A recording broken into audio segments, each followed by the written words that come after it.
Thank you very much for being with us. It's a good time for this country. We have the hottest country anywhere in the world. I think you're hearing it from a lot of people, not just from me. We're doing very well in so many ways. And the gentleman on my right, we recruited him. We tried to get the best person. We got a man that you'll hear in a second who's done an amazing job with respect to Social Security. He's running it, and he's running it like nobody ever even dreamt possible. And it's the 90th anniversary right now of Social Security. So today we celebrate that 90th anniversary of one of the most significant pieces of legislation ever signed into law, the Social Security Act of 1935, and we're going to make it stronger, bigger and better. We're doing a job. In the campaign, I made a sacred pledge to our seniors that I would always protect Social Security, and under this administration, we're keeping that promise and strengthening Social Security for generations to come. You keep hearing stories that in 6 years, 7 years, Social Security will be gone, and it will be if the Democrats ever get involved, because they don't know what they're doing. But it's going to be around a long time with us. Very much, you'll be surprised to hear some of the numbers. I'm delighted to be joined by the Commissioner of the Social Security Administration, Frank Bisignano, who in the world of business, in fact, I wrote some of the little things down that he's had an amazing, he was Chief Operating Officer of J.P. Morgan Chase. He worked for Jamie Dimon, and Jamie Dimon said that he was amazing. So think of that, Chief Operating Officer, J.P. Morgan Chase, had a storied career. Then he went to First Data. For those in the business, you'd know it's the largest payment company anywhere in the world. And worked for Henry Kravis, and it was in big trouble. He took it over as CEO. He made it incredible. They merged with Fiserv, and he became CEO of that, and that became extremely successful. I was in Milwaukee. I guess they have the Milwaukee Arena, and where we had some good success and some good speeches.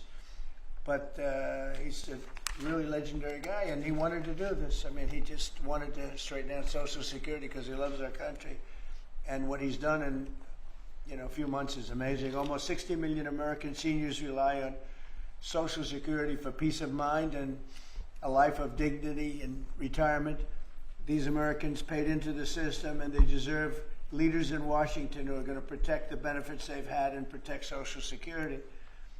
Under Biden, Social Security went down like nobody's ever seen. It deteriorated. There's never been anything like it. The 4 years of Biden were very, very destructive.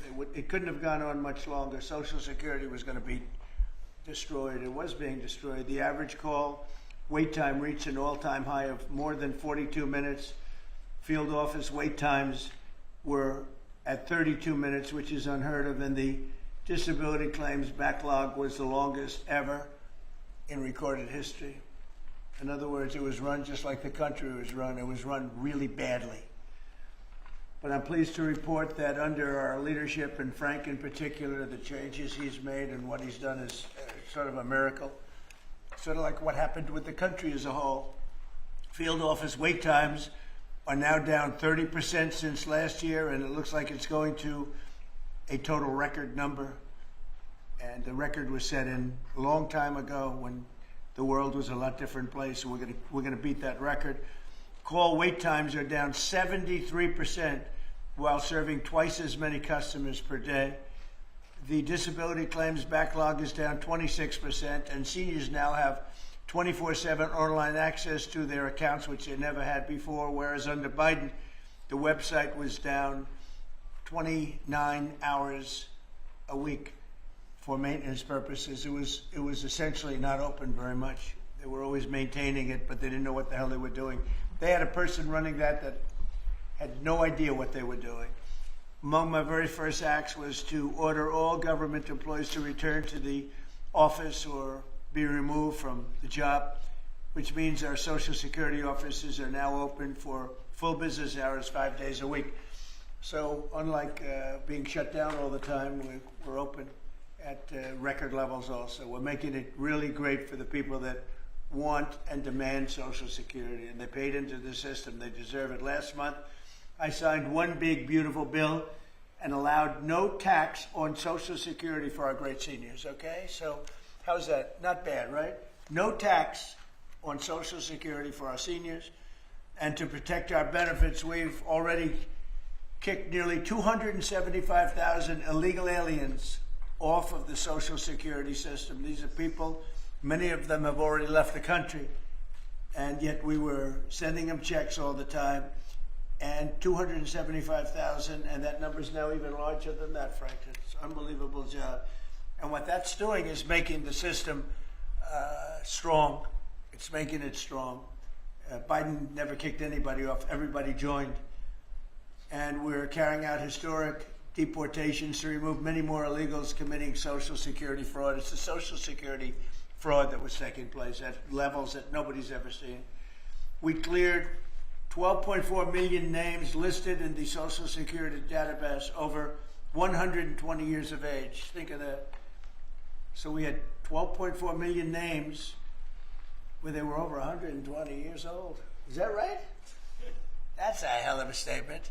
I have a feeling, Dan, that's not really really didn't happen, did it? So you have 12.4 million names listed in the Social Security database that were over 120 years of age, meaning you were breaking records, because I've never heard of anybody at 125. There were nearly 135,000 people listed who were over 160 years old, and in some cases getting payments. So somebody's getting those payments, and we're after that. We're also fighting the menace of inflation to make life more affordable for American seniors, and we've ended Biden's inflation nightmare. So we had the worst inflation in the history of our country, and now our inflation is down to a perfect number, a beautiful number, hardly any at all. And yet our country is taking in tens of billions of dollars and trillions of dollars, actually trillions of dollars in tariffs. You know all about it. It's been amazing. They say, why are we taking in so much money? Last week they found $29 billion and they couldn't figure out where it came from. I said, check the tariff shelf. And they said, how did you know that's where it came from? We're taking in billions and even trillions of dollars in tariffs, paid by other countries who, frankly, were taking advantage of us for many, many years. And they were doing that to us, but our people didn't know it. We didn't have smart business people. We've ended Biden's inflation nightmare and came in below expectations, and yet, again, this past month, we set records. Gasoline prices are way down, and really dramatically, as everybody knows, and energy prices have been going down, other than in certain states where you have Democrat-run states where they put windmills all over the place. Anytime you see a windmill, you'll say, well, they have bad energy costs, and it's happening in New Jersey. I saw that there's a revolution going on in New Jersey. They closed up a nuclear power plant, and they're raising electricity rates by 21, 22, and 28%, something like that. And you're going to have a new governor in New Jersey. I'll tell you what, you have a good man running in the Republican Party. He'll get them down. But what they've done is they've killed so many good sources of energy for very expensive windmills and lots of other things that don't work. 401ks and retirement accounts are soaring, and the stock market is setting record highs. Almost every day we're going record highs, and yet we're taking in hundreds of billions of dollars in tariffs. So it's turned out that Trump was right and they were wrong. A few smart people knew what was going to happen. A few of us were right. So we're going to keep the fighting going. We're going to make America's seniors every single day. We're going to fight for them. We're going to make them richer, better, stronger in so many different ways. But Social Security is like pretty much the one that we think about, and we love it, and we love what's happening with it. And it's going to be good for 90 years and beyond. Again, you were given only a short period of time. Social Security was supposed to be like down. Had they won the election, Social Security would have defaulted during Biden or Kamala's election, whoever they so chose. Two beauties. And now what I'd like to do is ask Frank to say a few words. Again, This is a man with a really storied past. He's one of the most successful anywhere in the world. What he did at J.P. Morgan Chase and what he did for Henry Kravis and all of the others are like legendary stories. And he just wanted to do this. He's making about a tiny fraction, I would say, a tiny fraction of what you used to make. But he didn't care. He wanted to do it. He made a lot of money. And he said, I want to run that system. I want to put it back on track. And he's got unbelievable talent over there. It's like a different place. So, Frank, would you say a few words, please? Sure. Thank you. Is less than 1% tiny fraction, sir? Is that what it is? Less than one? That's a tiny That's fraction. an honor. He's It's making an honor. It is an honor. And I'd like to start off by thanking the president for his tireless effort in running the country and what he's done across the country, meeting every commitment. And, you know, I see it directly in the big, beautiful bill, the opportunity that it's brought to seniors. But his effort on every commitment, delivering against it, and delivering on world peace tirelessly. I'd like to also thank him for my opportunity. You know, he's teasing me, I'm teasing him about the economics of the job. But the reality is to serve 300 million Americans, which is what Social Security serves, is a tremendous honor. And him putting that faith in me and building what I believe, and I think I have a right to say it, is the best leadership team ever assembled in the White House and in the cabinet. So that's my great honor. So I come here and get the opportunity to serve the American public in a manner that I never imagined in my life. And what we found was the opportunity to fix a foundation. The reality is, people talk about 72 beneficiaries. I talk about over 300 million Americans with a Social Security number that we must protect through the system. And when you look at what we talk about in eliminating Social Security numbers that were live in the system, they could carry fraud through the whole system. So the first thing was root out fraud, waste, and abuse. But while doing it, the best way to be more efficient is provide more accurate payments and better service. And you heard the numbers. I think the most staggering number is that we had a website that was down 29 hours. This will be a digital-first agency, and we are building my SSA accounts. That's the digital account. And we have a bold goal of 200 million Americans to have a digital SSA account by the end of next year. It will happen. Just like we had a bold goal of single-digit wait time on the calls when they were at 40 minutes. And we did that. This is my 100th day. We did that within 90 days, right? Get the web up and running, bring technology to our field offices, use digital presence to answer and serve the American public. That's the job. When we do all that, then we'll really know the answer to if we have a hole, right? I was presenting in my second week on the job with $18 billion in errors by the Inspector General. It was public. In less than a month, we solved $9 billion of it. So that's the type of swift action we can take, right? You see the things like the big, beautiful bill for the seniors. You see better digital services. You see field office wait times down. If you make an appointment to have a field office visit, it now happens in 6 minutes. Unprecedented. We are serving more people and delivering more than was ever delivered before in a manner with the highest possible quality, and we've just begun. You should expect this to be a great digital-first agency. My commitment to make this happen is as deep as the president's commitment to make the world a great place. And you see the fabulous job happening here across America and what he's doing in the world. You should expect Social Security, just like the president. I thank him for making America great again. It's happening. Social Security will be great again. You have my commitment. Thank you, Mr. President. Thank you very much. I'm going to sign the new proclamation, please. Sir, this is a proclamation both commemorating the 90th anniversary of the Social Security Act, the signing of the Social Security Act, and also the incredible accomplishments of your administration, fixing and promoting and safeguarding Social Security.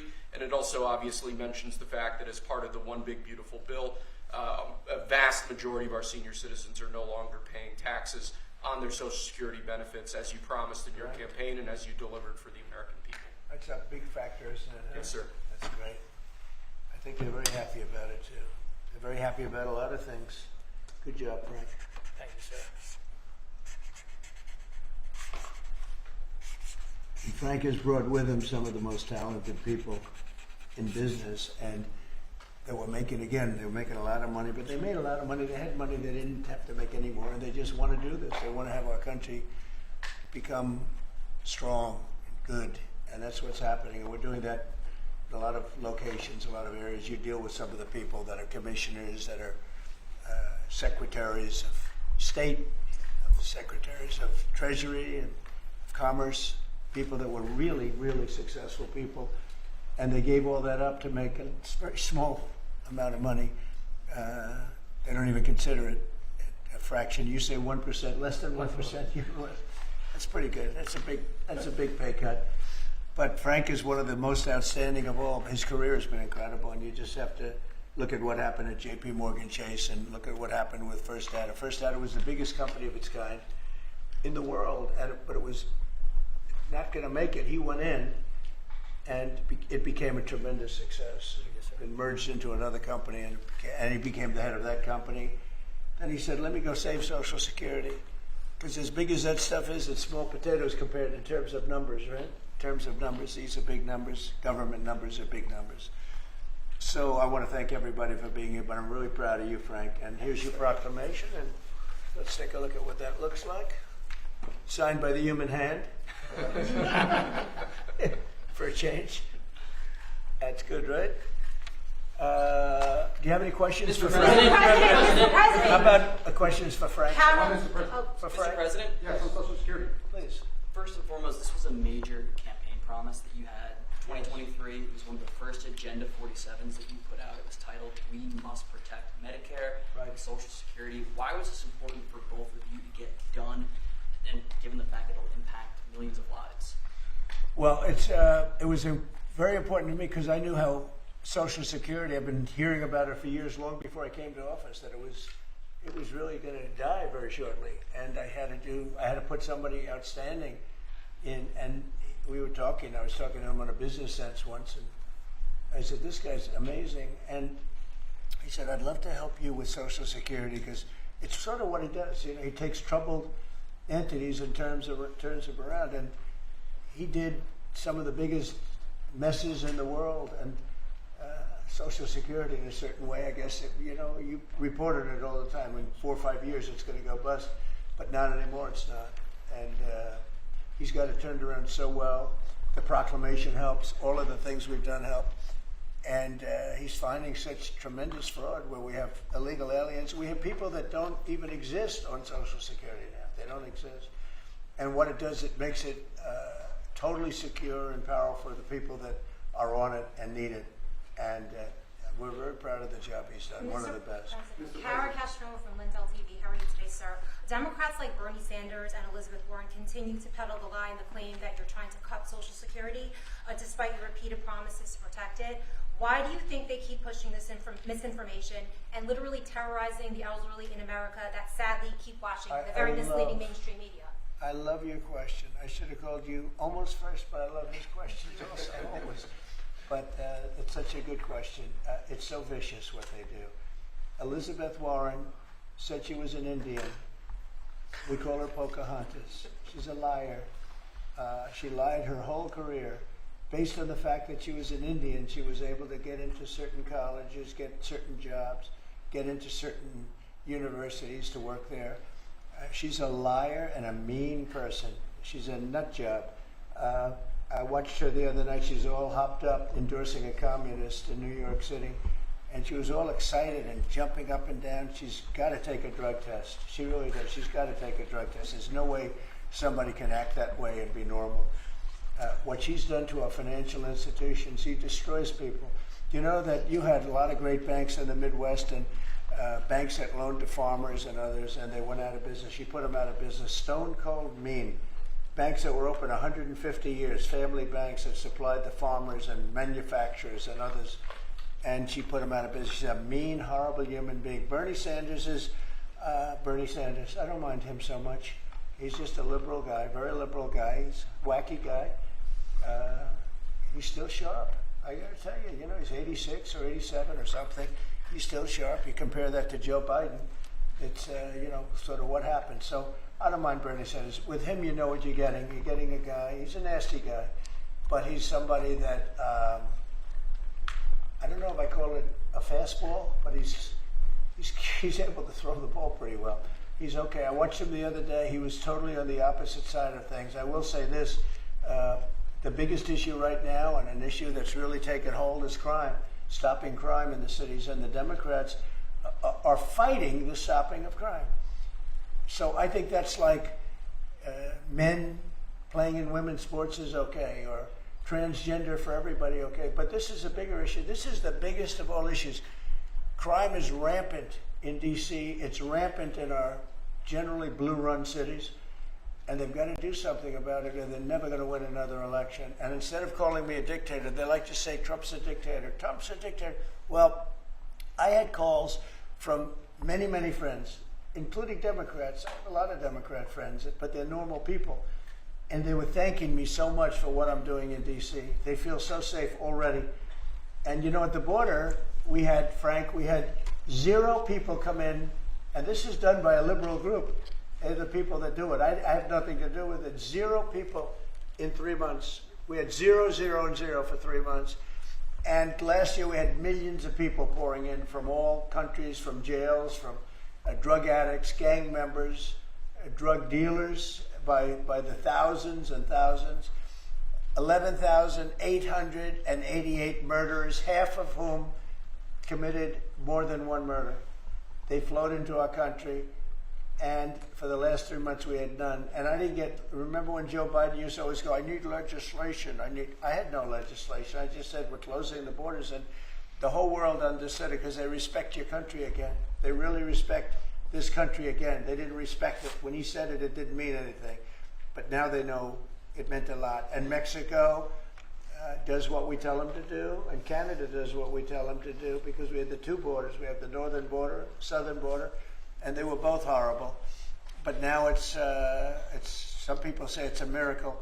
Well, what Frank has done with Social Security also is something very special. But what we're doing with crime, which will be your next question, I guess, that's because everyone's they're afraid. Half of the people here, maybe all of the people here, most of you live in D.C., you are petrified to go out. And you're liberal. And if you're liberal, you're going to have to change. You're Democrats. You're going to have to change your ways. So we will have crime under control very shortly in D.C., but they're record numbers. And sadly, what I guess the mayor did, but whoever it was, they asked the numbers to be fudged so that it would show less crime than the fact. The fact is, it's worse than it's ever been, and we will have it just like we did at the border, where with borders are totally in great shape right now, the best ever, record-setting shape. We'll have the crime situation solved in D.C. very soon. And we're also going to beautify the city. We have a beautiful city, but you can't have graffiti, and you can't have roads with potholes, and you can't have the medians, the dividers in the roads falling down on the street. We're going to be beautifying the city, making it really beautiful. We're going to be getting the criminals the hell out of here. We don't want the criminals in Washington, D.C. Mr. President, one on your Putin meeting and then one on D.C. crime. Are you prepared to offer Vladimir Putin access to rare minerals to incentivize him to end the war? We're going to see what happens with our meeting. We have a big meeting. It's going to be, I think, very important for Russia, and it's going to be very important for us, and important for us only that we're going to save a lot of lives. Look, we have, we're not paying any money, as you know, to Ukraine. We're supplying equipment, and we're being paid 100% plus for that equipment by NATO. And I got NATO up from 2% to 5% of GDP. They now have billions of dollars. NATO's a very rich group of countries, and we make the best military equipment anywhere in the world by far, and they're buying our equipment, and they're paying 100% for the equipment, 100%. In fact, they owe us about $2 billion now. They're going to send a check. Another one was sent recently for $1 billion. So we're not spending any money anymore. Biden gave them $350 billion, got nothing for it. And if you look, and by the way, we also signed a rare earth deal where we get, years of rare earth to get our money back, the money we spent.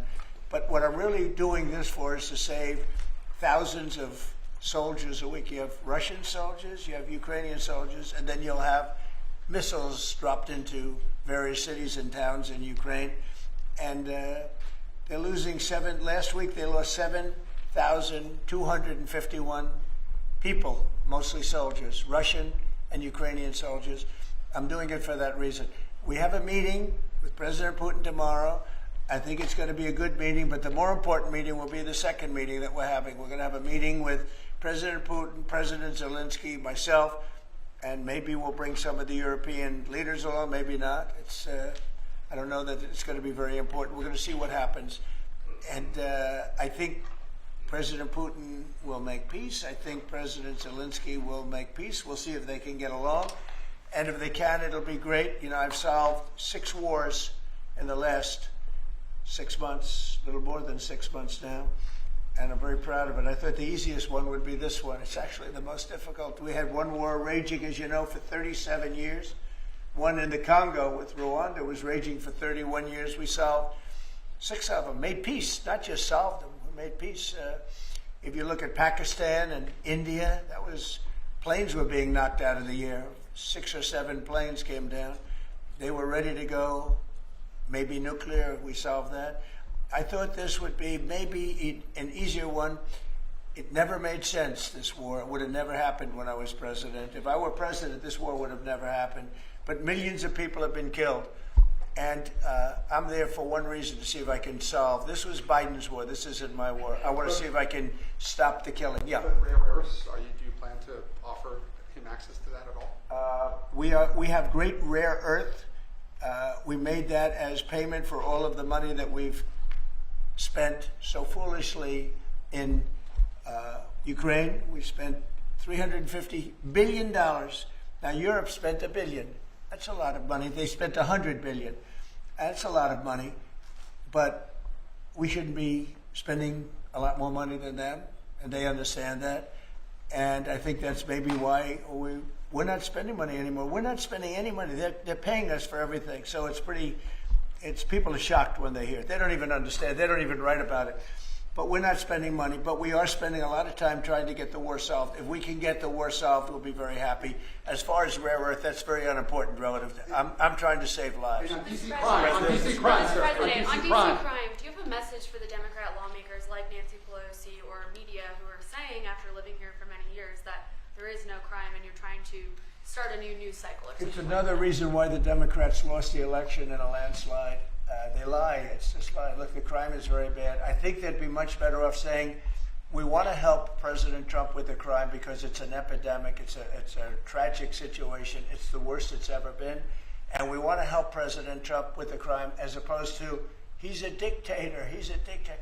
People are so happy to see our military going into D.C. and getting these thugs out. As you know, we arrested a lot of people yesterday. We arrested a lot of people today. We're getting people that have arrest records that you wouldn't believe. 28 arrests, 15 arrests, brutal, brutal people. And we're going to have to do something about this cashless bail, because people shoot somebody, they kill somebody, and they're out on the street in less than an hour. Now, that's when it's all started in New York, in Chicago, Los Angeles. You take a look. If we didn't go to Los Angeles to help this incompetent governor and a mayor that doesn't know what the hell she's doing, if we didn't go to Los Angeles, you wouldn't have a big part of it burned down. The other part of it would have burned down too. You would have not had, I don't think you would have been able to have the Olympics. We have the Olympics. I have a lot at stake with that because I'm the one that got the Olympics. I got it in my first term. And I was saddened because I got it for what would be my third term, okay, which turned out to be second term.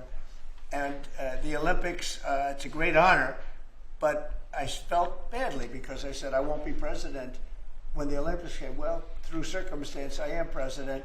I want to make sure the Olympics is great, the World Cup is great, and the 250, maybe the most important of all, is the 250-year celebration is great.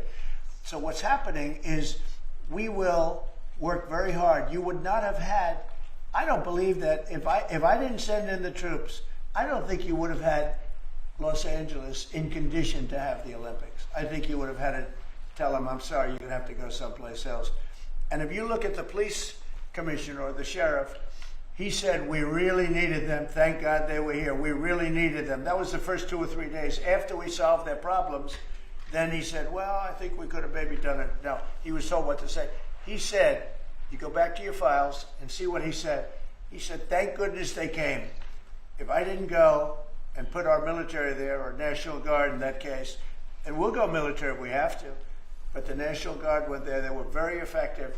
If we didn't do that, I don't think you would have had the Olympics in Los Angeles. The place would have been just like the 25,000 houses that burned down, where, by the way, the governor ought to focus on getting their permits. You know, the federal permits are given. Those are the hard ones, and they were given a long time ago.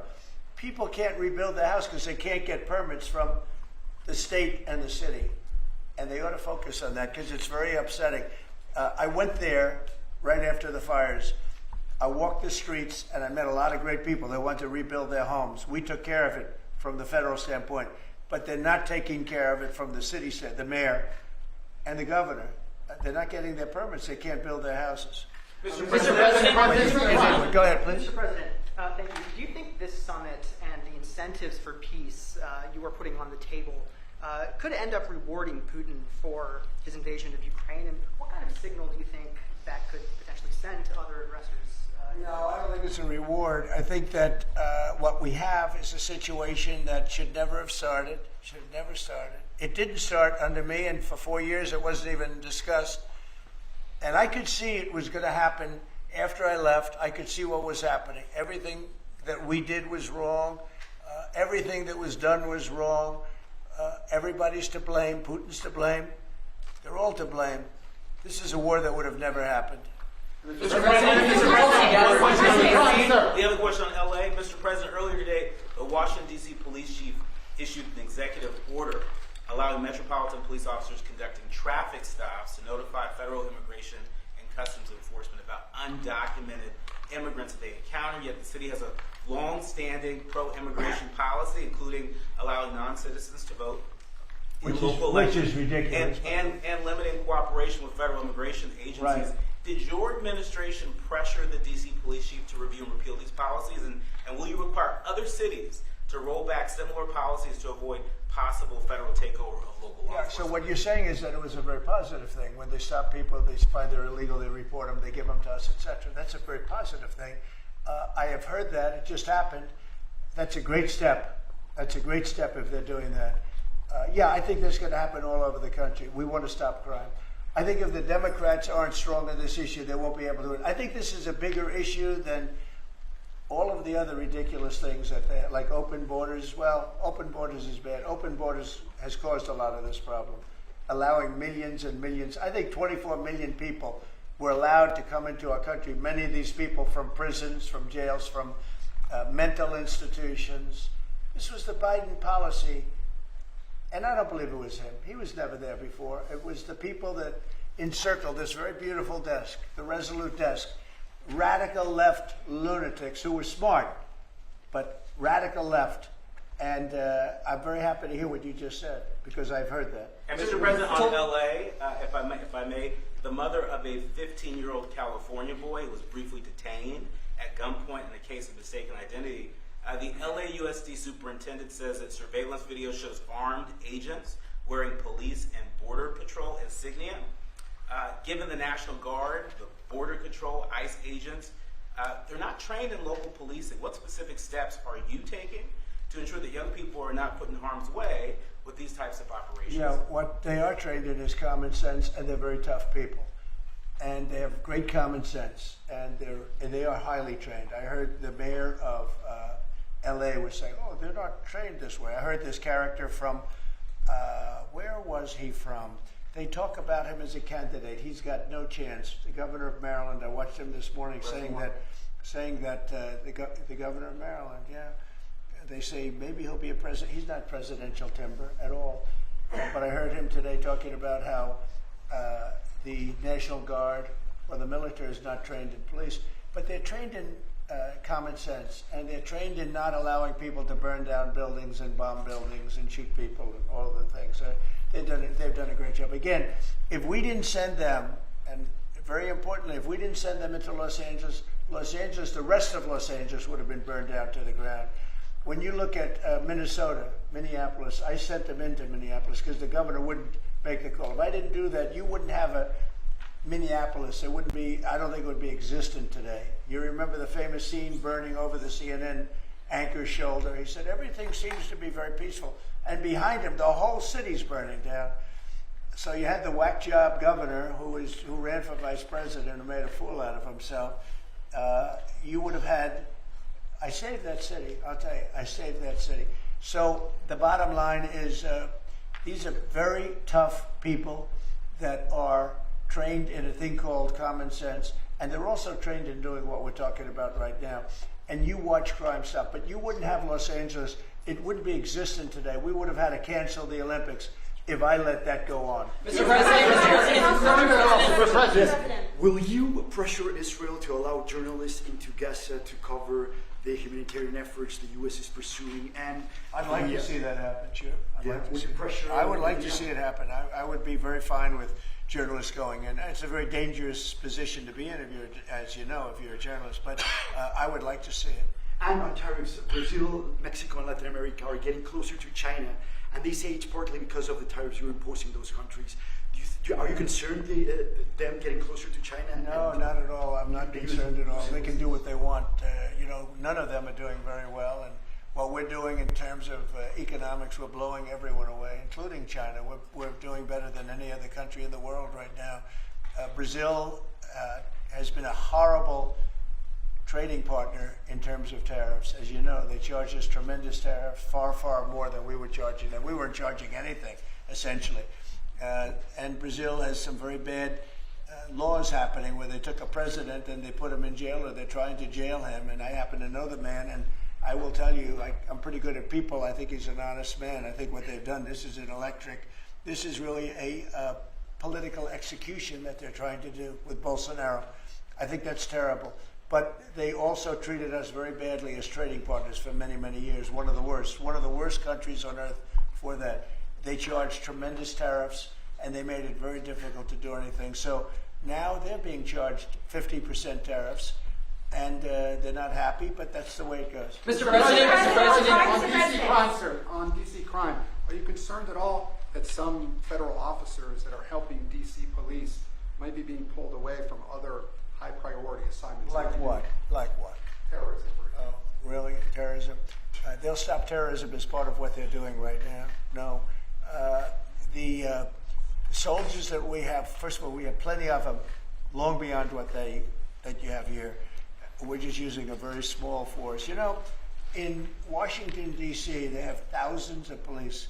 They have a lot of police, but the police weren't allowed to do their job. We have a lot of great ones, and you have some that weren't so good, to be honest, but they weren't allowed to do their job. But now they are allowed to do their job, and essentially it's only 2 days, but you look at the numbers already, they're dropping.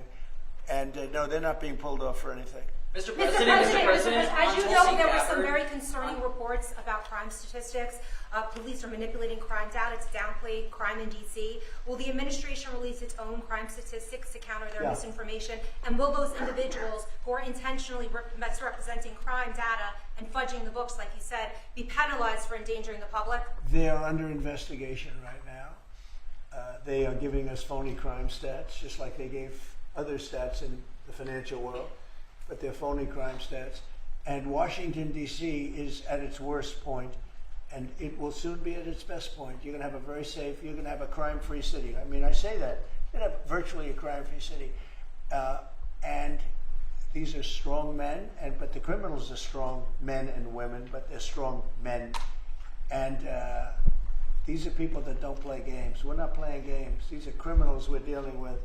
and they treated people. They took one of the people that worked for us the other day. You saw the beating, the pounding, 10 against 1, and they pounded the hell out of him. He's lucky to be alive. He's barely, almost killed.